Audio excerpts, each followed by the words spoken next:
to the Behind the Drapes podcast. I'm the host, Expo Rich, and I'm here with Jenn Heinold from AVIXA, the SVP of Exhibitions. Yes. So thank you so much for being here today. Oh, thanks for having me, Rich. It's good to see you. You too. And we've known each other a few years now from the different iterations of your career and through the industry. And so I'm really excited about your newest position, and I know you're going to do some great things. But before we get into like the now, I want to know about the past. Like, what's your origin story on how you got into trade shows and how you started out your journey? Well, I actually got into trade shows by working for a local nonprofit in my hometown of Cape May, New Jersey. Okay. And Cape May is a real tourist town, and they had a food and wine festival and a craft fair and a music festival. Okay. And I worked on those events, Yeah. and I just fell in love with it. Yeah. But I wanted a little bigger opportunity. Sure. So I saw an opening at National Trade Productions right Okay. outside of Washington, D.C., and that was my first real job in trade shows. And I just have had really, I won the career lottery, I feel like. I started at a great organization with NTP, then I spent 15 years at Access Intelligence, and truly loved my time there. Before joining AVIXA, I was with Taffy Event Strategies for 3 years, so I did the show management side, which was really fulfilling, especially because we were helping our clients come back from COVID at that time. Yeah.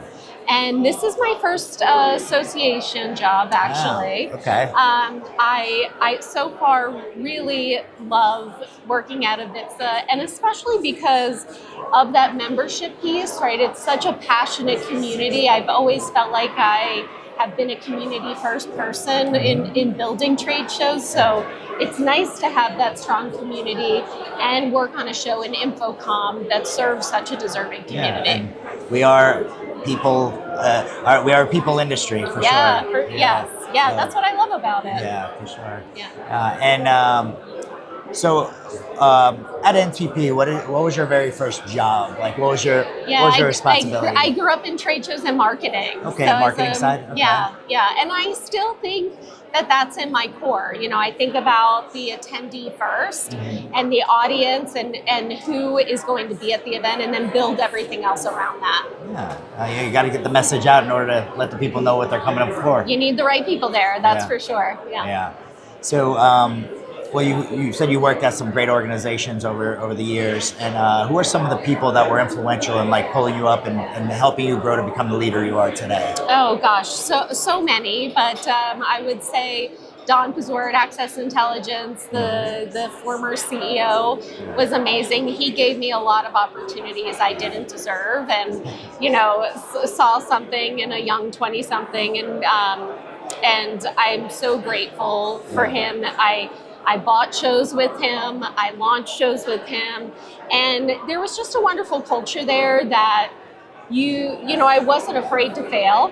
And what a blessing that was, because it made me more brave, and it taught me a lot. And I did fail when I was there, right? Like, we all make mistakes, and we all do. And I launched and eventually had to kill some events, and but I learned along the way, and I'm so grateful to have worked for someone who was so understanding in that regard. Yeah, having the ability to make mistakes is how people grow and grow faster, because if you make mistakes and learn from them, and everyone's going to do better the next time, versus fearing making mistakes and not ever trying things. Exactly. So I hope I can emulate that in my leadership now. And I think another thing that I really, try to emulate in my leadership is just building people up. I'm really proud that I can look out at this event and point to quite a few people that have worked with me over the years. And I still make an effort to nurture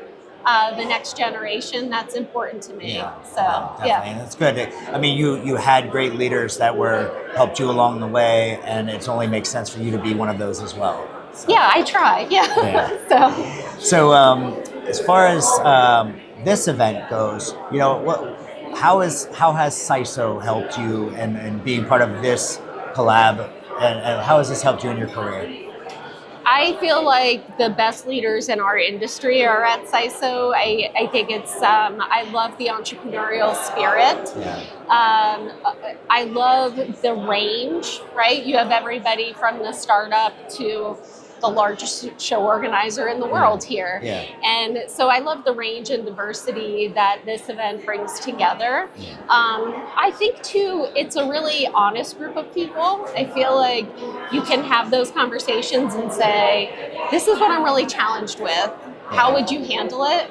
And get really great advice. Yeah, that's fair. It's fair. You know, and that's one thing I've felt over the years about this group is that, the honesty is, with goodwill. It's Yes. not trying to shut somebody down, but trying to build them up, and people genuinely want to see other people win here. So Yeah, it's and really it's great. it's not going to get out throughout. You can have a confidential conversation, and that's. I mean, it's great to have that in your network. Yeah, for sure.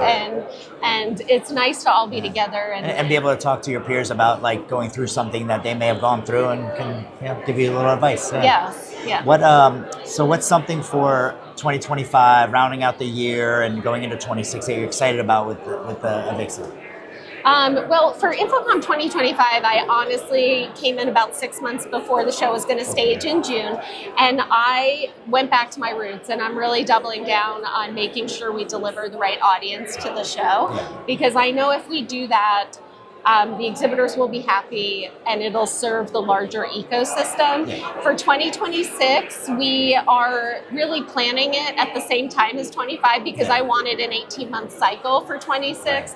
We're focusing on a reimagined event design with some activations on the show floor that will actually bring the technology to life and enable some new sponsorship opportunities and meeting places. We are a high-tech event, and I really want to shine the spotlight on how you can use the technology more than just seeing one piece of technology. Right. And having, obviously being on a show floor like InfoComm and stuff, having that immersive and, really getting cool activations that, bring technology to the front of it. It's going to be a great showcase for you for sure. So, I'm excited about it. Yeah. Well, thank you so much for doing this today. And I hope you have a great rest of your trip here in Austin, Texas. Oh, it's been my pleasure. Thanks.